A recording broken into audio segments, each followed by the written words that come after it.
اب اس میں مرد اور عورت کیا بالکل برابر ہیں؟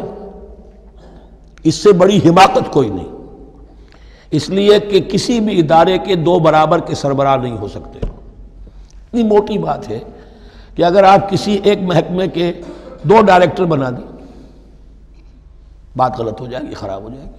ایک ڈائریکٹر، مینیجنگ ڈائریکٹر، دوسرے 10 ڈائریکٹر بنا دیجیے آپ، لیکن اوپر ایک ہوگا، جنرل مینیجر ایک ہوگا، ڈپٹی مینیجر 10 رکھ دیجیے۔ ہر ادارے میں اگر نظم قائم کرنا ہے تو ایک اوپر ٹاپ پر ہونا چاہیے۔ لہذا جب ایک مرد اور ایک عورت، مرد اور عورت انسان ہونے کے ناطے بالکل برابر ہیں، ایک ہی باپ کے نطفے سے بیٹا بھی ہے، بیٹی بھی ہے، ایک ہی ماں کے رحم میں بھائی نے بھی پرورش پائی ہے اور بہن نے بھی، اس اعتبار سے وہ برابر ہیں۔ شرف انسانیت میں، نوع انسانی کی حیثیت سے، human dignity and honour, they share both equally, absolutely equally. لیکن جب ایک مرد اور ایک عورت مل کر خاندان کے بنیاد رکھتے ہیں تو اب یہ برابر نہیں رہے۔ جیسے انسان سب برابر ہیں، لیکن چپڑاسی اور افسر برابر نہیں ہے، اس کے کچھ اور اختیارات ہیں، اس کے کچھ اور اختیارات ہیں، اس کے کچھ اور فرائض ہیں، اس کے کچھ اور فرائض ہیں۔ اس طریقے سے اس رشتے کے معاملے میں، اور یہ بھی نوٹ کر لیجئے کہ یہی وجہ اس قدر تفصیل کے ساتھ سب سے پہلے احکام قرآن میں دیے جا رہے ہیں اسی آئلی قوانین کے متعلق۔ لیکن تمدن کی جڑ بنیاد یہ ہے، یہاں سے خاندان بنتا ہے، اور خاندانوں کے اجتماع کا نام معاشرہ ہے۔ خاندان کا نظام، اب ہمارا پاکستانی جو معاشرہ ہے، اگر ہماری 14 کروڑ تعداد ہے اس وقت، 7 افراد ایک خاندان کے اگر آپ شمار کر لیں تو آپ سمجھیے اتنے خاندان ہماری دنیا میں اس وقت موجود ہیں، 2 کروڑ خاندان ہیں، ان خاندانوں پر مشتمل ہے۔ خاندان کا ادارہ مستحکم ہوگا، معاشرہ مستحکم ہو جائے گا۔ خاندان کے ادارے میں صلاح ہوگی، فلاح ہوگی، معاشرے میں صلاح و فلاح آئے گی۔ وہاں فتور ہوگا، فساد ہوگا، بے چینی ہوگی، ظلم ہوگا، ناانصافی ہوگی، وہاں کنفلکٹس ہوں گے، میاں اور بیوی میں جو ہے جھگڑے ہو رہے ہوں گے تو اولاد کی تو جو ہے پھر وہاں تربیت صحیح نہیں ہو سکتی، ان کی تربیت میں منفی چیزیں شامل ہو جائیں گی۔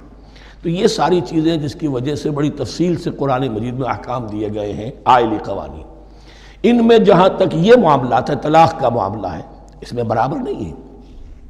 شادی کرنے میں عورت کو بھی حق ہے، وہ شادی سے انکار کر دے، جبر نہیں کیا جا سکتا۔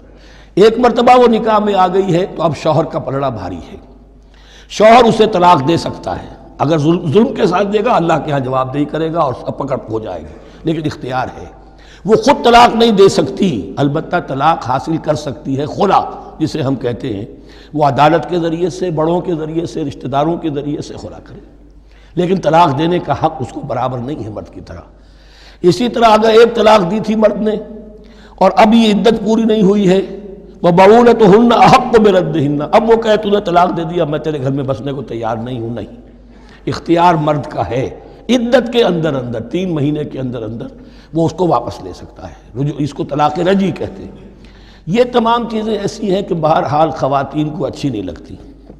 البتہ اللہ نے جو ذمہ داریاں عورت کے حوالے کی ہیں، جس طرح کے اس کے فرائض ہیں، ویسے ہی اس کے حقوق بھی ہیں۔ یہ ہے جو بات کہی جا رہی، لہن مثل الذی علیہن بالمعروف، اور یہ دنیا کا وہ اصول ہے کہ responsibilities and privileges they go together۔